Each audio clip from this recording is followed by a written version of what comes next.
Hi guys, welcome to my channel I Umesh. I hope you will be fine. तो हम लोग जानते ही आप लोग हम क्या पढ़ रहे हैं, सिंथेसिस की 2 क्लासें पिछली हो चुकी हैं, क्योंकि इसे पूरा रूल वाइज बताया जा रहा है, इसलिए कई क्लास मीन्स 2-3 क्लास बन रही है। तो इसलिए सिंपल सेंटेंस की 2 क्लास हो चुकी है। अब हम लोग तीसरी क्लास पढ़ रहे हैं, सिंपल सेंटेंस की 3rd क्लास। तो जिसमें हम लोग पीछे 5 रूल पढ़ चुके थे। फर्स्ट वाली क्लास में 3 रूल और दूसरी क्लास में भी 2 रूल पढ़ चुके हैं।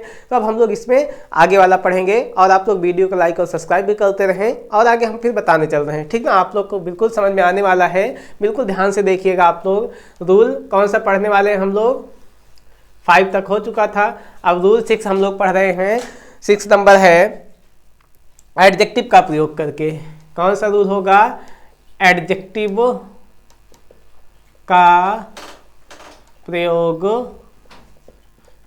करके, ठीक ना। एडजेक्टिव का प्रयोग करके, जिसको हम लोग देखने वाले हैं, ठीक ना। एडजेक्टिव का प्रयोग करके।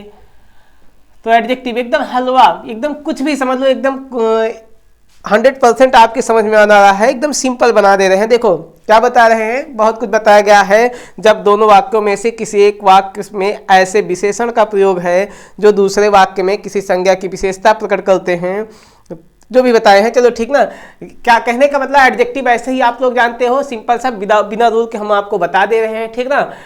क्या करना है, ऐसे देख लो, एडजेक्टिव जानते ही हो आप लोग। एडजेक्टिव होता क्या है, ऐसे आपको सबको पता ही है, क्योंकि इंटर में हम पढ़ रहे हैं। तो क्या इसके पहले पूरा पता ही है, जैसे बताए ना, नाउन क्या, एडजेक्टिव क्या होता है, तो जो संज्ञा अथवा सर्वनाम की विशेषता बताते हैं उसे ही क्या बोलते हैं, विशेषण ना। तो वही क्या है, कहने का मतलब विशेषण, या ये किसी संज्ञा अथवा सर्वनाम की विशेषता बताता है। तो इसमें सर्वनाम से मतलब नहीं है, प्रोनाउन से। तो जो नाउन, कहने का मतलब ऐसे याद रखो, एडजेक्टिव जो भी होगा वो किसी न किसी नाउन की विशेषता बता रहा होगा, तो उसके पहले उसे ले जाके पुटअप कर देना है, बस। तो एग्जाम्पल समझो, यहाँ पे केवल एग्जाम्पल समझना है हमको। जैसे कह दिए, एग्जाम्पल ले लेते हैं, a boy came to my office, the boy was blind. Example first है, a boy came to my office, ठीक ना। अब boy came to my office, फिर बताए द बॉय वाज ब्लाइंड, ऐसे दिया गया है, ठीक ना। ये सेंटेंस दे दिए हैं, ठीक। क्या, a boy came to my office, the boy was blind, लड़का कैसा था, अंधा था। तो यहाँ समझना, एक लड़का केम आया टू माई ऑफिस, मेरे ऑफिस में एक लड़का आया। अब देखो ये नाउन क्या है, यही नाउन है, लड़का नाउन है, जानते ही हो।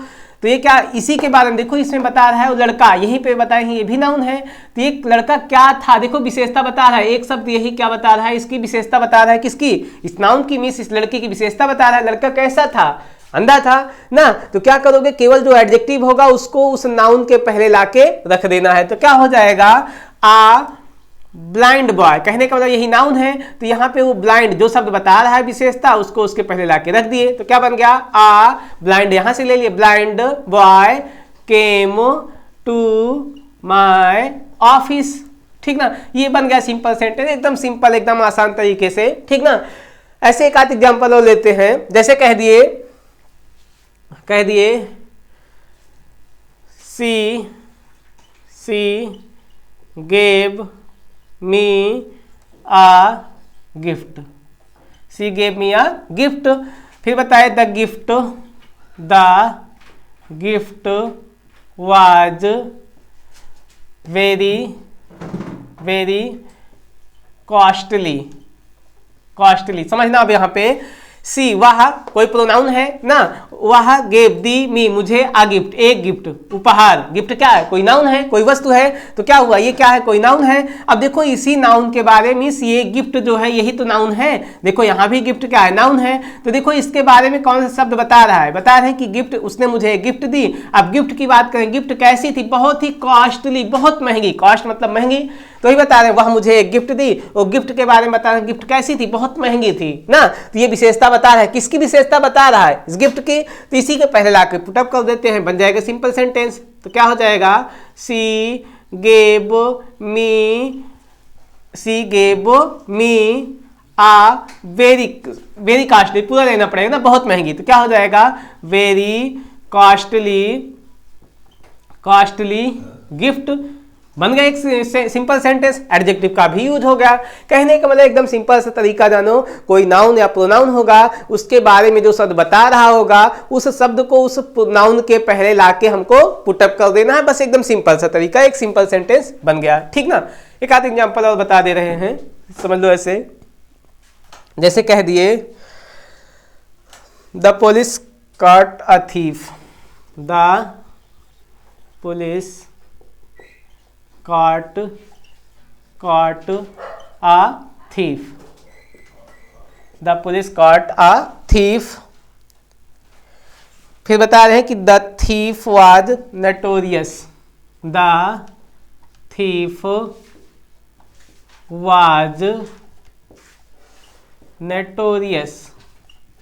तो यहाँ पे समझना, थोड़ा सा बताया ना, सिंथेसिस करते समय पहले हिंदी निकाल लिया करो, हिंदी में ही जोड़ ले, एकदम सिंपल बन जाता है। तो क्या, the police catch a thief, police ने चोर को पकड़ा। अब देखो यहाँ पे दो नाउन है, एक तो पुलिस है, एक चोर है। अब देखो इसमें किसकी विशेषता बता रहे हैं, पुलिस की बता रहे हैं कि चोर की तरह है, समझो। देखो यहाँ पे भी देखो थीफ आया, तो मतलब कहने का मतलब ये पुलिस की ना, बल्कि किसकी विशेषता बता रहे हैं, चोर की। अब चोर के बारे में बता रहे हैं, चोर कैसा था, बहुत ही नोटोरियस, बहुत ही कुख्यात, मतलब बहुत ही प्रसिद्ध, बहुत ही नामी चोर था, विख्यात था।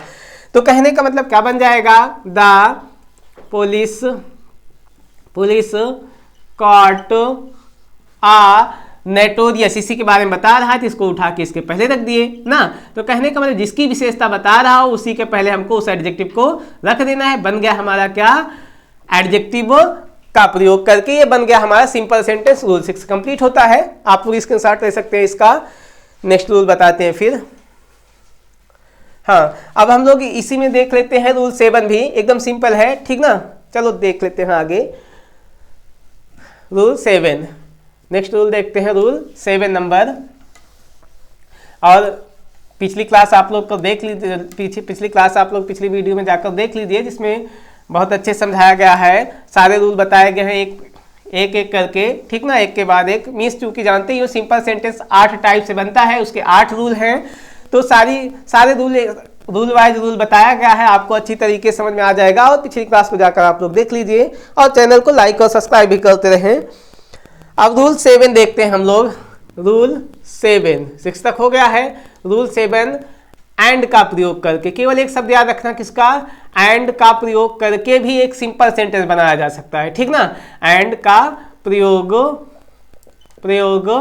करके, तो कहने का मतलब 8 रूल आप लोग पढ़ चुके, पिछले 6 रूल पढ़ चुके हो। 8 टाइप से बनाया जाता है। सबसे पहले पार्टिसिपल का प्रयोग करके, इन्फिनिटिव का प्रयोग करके, नॉमिनेटिव एब्सोल्यूट का प्रयोग करके ना।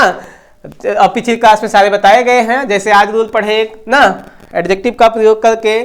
तो फिर आगे देखते हैं अब रूल 7 क्या, एंड का प्रयोग करके। तो इसमें एग्जांपल समझना, केवल जैसे कंजक्शन एंड, ऐसे समझो, कंजक्शन एंड का प्रयोग करके जो कंजक्शन लगाते हो, 2 सेंटेंस दिए रहेंगे, उसको कंजक्शन के क्या कर देना है, हमको जोड़ देना है, ऐड कर देना है, एक सिंपल सेंटेंस बना देना है। तो समझना, अब जैसे कह दिए आई वांट टू, एग्जाम्पल समझ लेना, I want to buy a pen.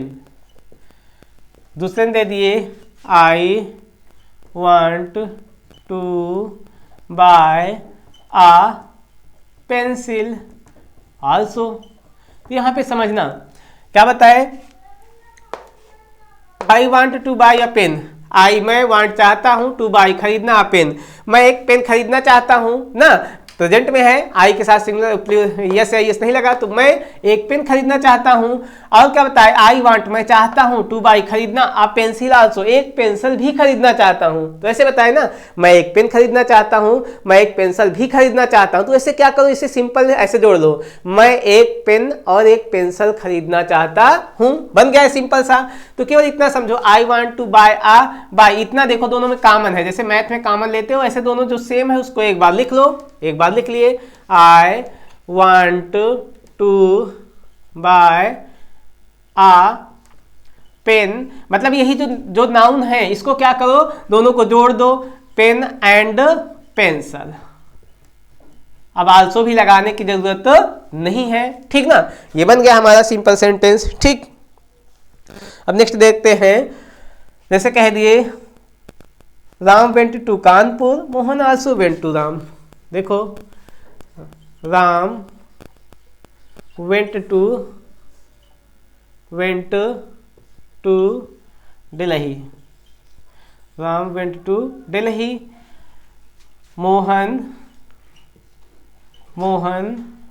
Also went with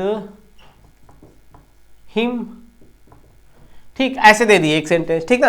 Ram went to Delhi, Ram Delhi गया। फिर दूसरे में बताया Mohan also went with him, means Mohan भी वेंट गया विथ हिम, मतलब उसके साथ ना। तो ऐसे समझो राम दिल्ली गया और मोहन भी उसके साथ गया, तो क्या बन जाएगा, कौन कौन गया, राम, दोनों। अब किसको जोड़ सकते हैं, राम और मोहन को जोड़ सकते हैं एंड से ना, तो क्या बन जाएगा, Ram and Mohan went to Delhi, बस बन गया, एकदम सिंपल ना।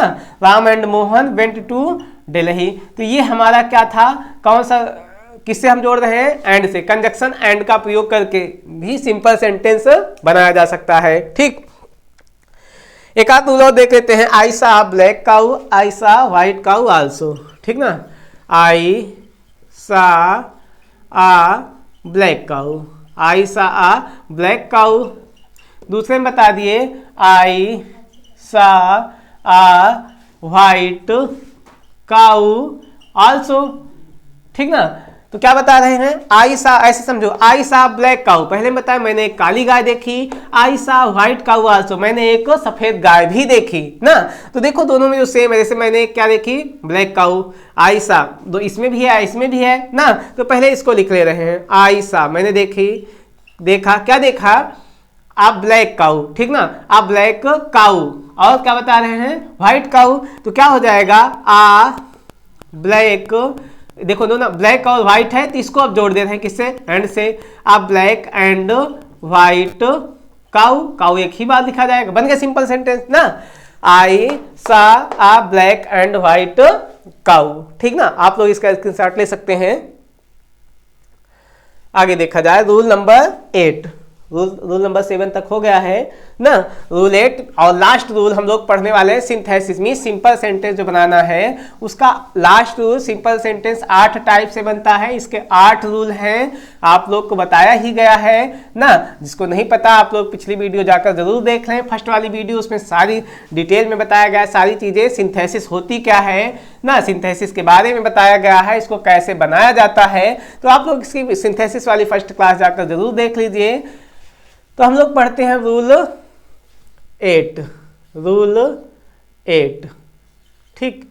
रूल 8 कौन सा होगा, ये वाला है, जीरंड या नाउन के पूर्व प्रीपोजिशन। याद रखना क्या, जीरंड या नाउन के पूर्व प्रीपोजिशन का प्रयोग करके, प्रीपोजिशन का प्रयोग करके, प्रीपोजिशन का प्रयोग करके, ठीक ना। तो ध्यान समझना इसको, क्योंकि अगर आपको प्रीपोजिशन आता है तभी ये समझ में आने वाला है, अन्यथा ये बड़ा मुश्किल है। इसीलिए हम इसको लास्ट में बताने की कोशिश कर रहे हैं, क्योंकि आप लोग को भी थोड़ा बोरिंग लगेगा। इसीलिए अगर आपको प्रीपोजिशन आ रहा है तो आपको 100% ये रूल समझ में आने वाला है। और हाँ, कुछ टीचर हैं जो यूट्यूब पे बता देते हैं, कहीं ऐसे वैसे इधर उधर करके बता देते हैं, केवल 2 मिनट में इसको खत्म कर देते हैं, लेकिन ऐसा नहीं है। केवल आप लोग को समझ में आ रहा है, उसका अर्थ निकाल ले रहे हैं तो अपने आप आ जाएगा, केवल हमको प्रीपोजिशन का ज्ञान होना चाहिए, ठीक ना। तो समझना अब होता क्या है इसमें, आप पहले तो जीरंड जान लो। जीरंड क्या होता है, जिसको नहीं पता, कोई मेन वर्ब होती है, ठीक ना। जीरंड क्या है, मेन वर्ब में अगर आईएनजी लग जाता है तो क्या बन जाता है, जीरंड। जैसे गो है, आईएनजी लगा दिए गोइंग, तो क्या बन जाता है हमारा, जीरंड। जैसे प्ले है, आईएनजी लगा दिए तो प्लेइंग क्या बन गया, जीरंड, ठीक ना। लाफ है, आईएनजी लगा दिए तो लाफिंग हमारा क्या बन जाता है, जीरंड। कहने का मतलब किसी मेन वर्ब में अगर हम आईएनजी लगा देते हैं तो हमारा क्या बन जाता है, जीरंड। तो अब जीरंड समझ में आ गया होगा आप लोग के, ठीक ना। तो वही बताया है, जीरंड होगा या कोई नाउन होगा, नाउन जानते ही हो ना, किसी व्यक्ति, स्थान अथवा वस्तु कुछ भी होगा तो सब क्या है, नाउन है। तो उसके पहले क्या प्रीपोजिशन का प्रयोग करके, तो यहीं पे समझ में आ गया, कोई जीरंड होगा उसके या नाउन होगा तो उसके पूर्व क्या होगा, प्रीपोजिशन लगाकर ये बनाया जाता है ये रूल, ठीक ना। तो इसमें जीरंड बनाने के लिए वर्ब के फर्स्ट फॉर्म में आईएनजी लगाते हैं, वही चीज जो बताए, ठीक ना। जीरंड बनाने के लिए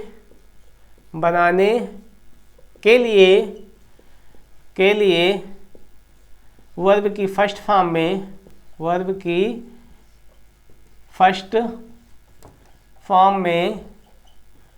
में आईएनजी लगाया जाता है, आईएनजी लगाते हैं, ठीक, लगाते हैं, वही जो बताए, ठीक ना। मेन वर्ब की फर्स्ट फॉर्म में आईएनजी लगाते हैं। हिंदी में अर्थ निकालने पर इसमें भी क्रिया के अंत में नानी नहीं आता है।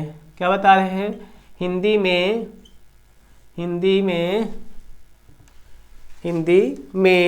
अर्थ निकालने पर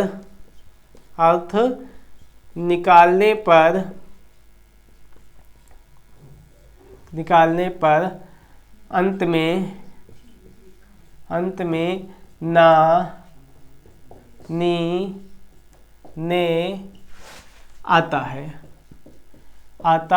है। तो चलो समझते हैं हम लोग, क्या बताया, जीरंड या नाउन होगा, कोई जीरंड या नाउन के पहले प्रीपोजिशन लगेगा ना। और जीरंड क्या है बताए ना, मेन वर्ब की फर्स्ट फॉर्म में आईएनजी लगाने से जीरंड बन जाता है। कोई भी मेन वर्ब बताए ना, जैसे गो है तो गोइंग कर दिए तो जीरंड बन गया, प्ले है प्लेइंग कर दिए ना, रनिंग कह दिए तो ये सब क्या बन गया, जीरंड। तो इसके पहले कोई प्रीपोजिशन लगाकर हम इसका सिंपल सेंटेंस बनाते हैं। तो एग्जाम्पल समझना, जैसे कह दिए Sita bought a pen, she gave 5 rupees for it. Examples देखते हैं, जैसे कह दिए Rajni bought a pen,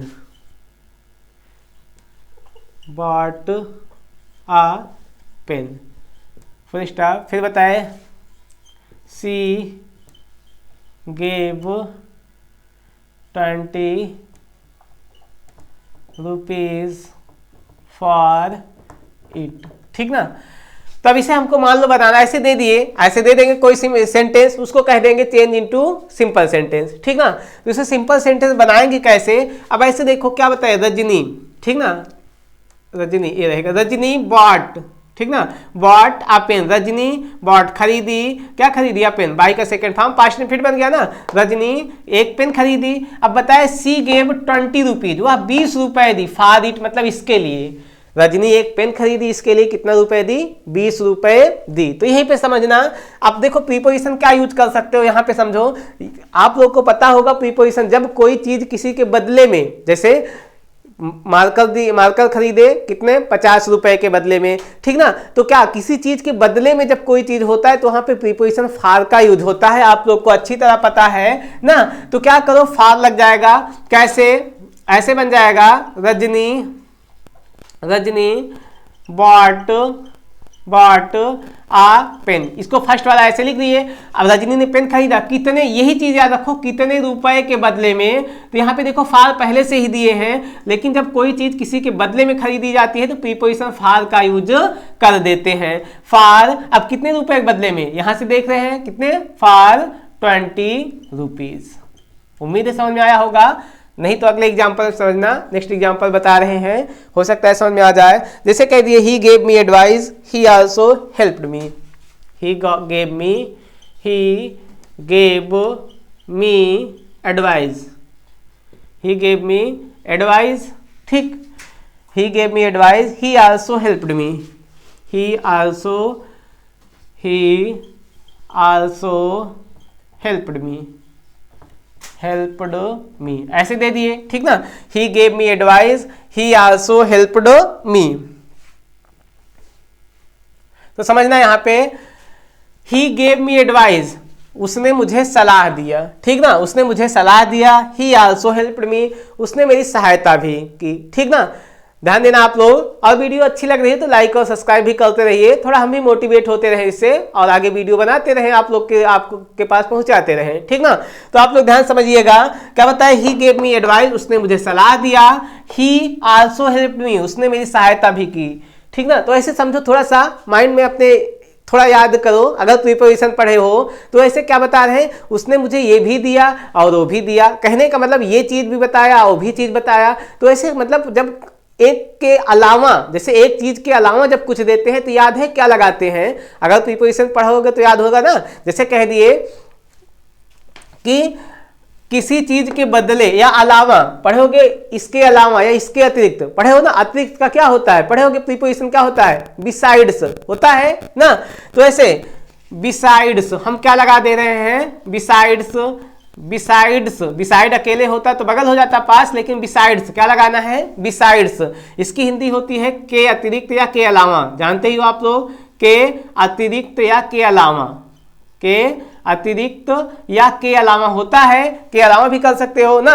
besides, अब क्या दिया, गेव, तो इसे हमको जीरेंड बना देना है, मतलब गिव गेव गिवन होता है तो गिव फर्स्ट फॉर्म आईएनजी लगा दिए, ठीक ना, गिविंग आईएनजी हो जाता है। बिसाइड्स के अतिरिक्त गिविंग मी एडवाइस, ठीक ना, besides giving me advice, advice कहने का मतलब एडवाइस, सॉरी ADVICE, ठीक ना। यहाँ पे हुआ इतना, बिसाइड्स मतलब के अतिरिक्त या के अलावा, किसके अलावा, गिविंग मी एडवाइस, सलाह देने के अलावा या सलाह देने के अतिरिक्त। अब जो बचा है उसको ऐसे लिख लो, ही आल्सो हेल्प्ड मी। अब हिंदी निकालो, अर्थ बन गया ना, कहने का मतलब सलाह देने के अलावा, सलाह देने के अतिरिक्त उसने मेरी मदद भी की या मेरी सहायता भी की। उम्मीद है समझ में आया होगा आप लोग को।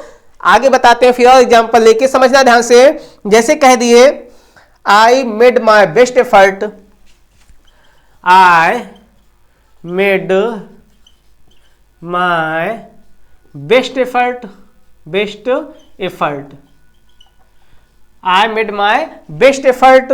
फिर दूसरे में बता रहे हैं, I could not pass, I could not pass, I could not pass exam, ठीक ना, I could not pass exam. तो यहां समझना ऐसे, थोड़ा सा अर्थ निकालो, क्या बताए ना, केवल सिंथेसिस करने के लिए केवल अर्थ निकाल लो, ठीक ना, यहीं पे समझ में आ जाएगा आप लोगों के। जैसे यहां पे समझो, I made my best effort, मैंने अपना सबसे अच्छा एफर्ट मतलब प्रयास, जानते हो बेस्ट मतलब सबसे अच्छा, तो I made my best effort, मैंने अपने सबसे अच्छा प्रयास किया या मैंने पूरी कोशिश की। क्या बता है, लेकिन निकल रहा है बीच में ना, लेकिन I could not pass exam, लेकिन मैं एग्जाम नहीं पास कर सका। हाँ, लेकिन यहाँ पे लगा देते कंपाउंड सेंटेंस, बट लगा देते, लेकिन हमको बनाना है सिंपल सेंटेंस, ठीक ना।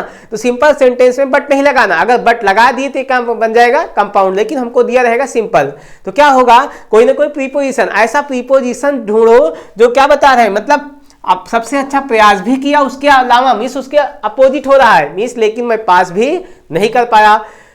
तो याद हो, पढ़े हो के बजाय, पढ़े हो इन स्पाइट ऑफ, याद है ना, इन स्पाइट ऑफ एक प्रीपोजिशन, तो वही लगा दे रहे हैं, इन स्पाइट, स्पाइट ऑफ, ठीक ना। इसका मतलब के बावजूद या के बावजूद, ठीक ना, किसके बावजूद, in spite of my best effort, my best effort, अपना सबसे अच्छा प्रयास करने के बावजूद। इसका इस साथ में ही यूज होता है प्रीपोजिशन ना, के बावजूद, किसके, माई बेस्ट एफर्ट, अपना सबसे अच्छा प्रयास करने के बावजूद भी क्या बताए, I could not pass exam.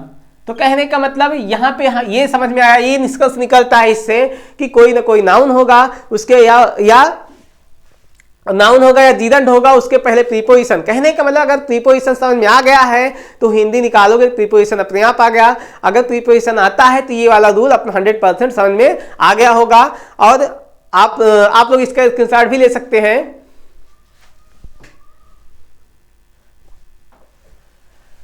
हाँ, तो आज की क्लास हम यहीं पे समाप्त करते हैं। अगर वीडियो अच्छी लगी हो तो चैनल को लाइक और सब्सक्राइब करते रहें और दोस्तों को साथ शेयर करते रहें। और आज की मीन्स सिंथेसिस की ये क्लास यहीं पे समाप्त होती है। अब हम लोग अगली क्लास देखेंगे कंपाउंड सेंटेंस। जय हिंद दोस्तों।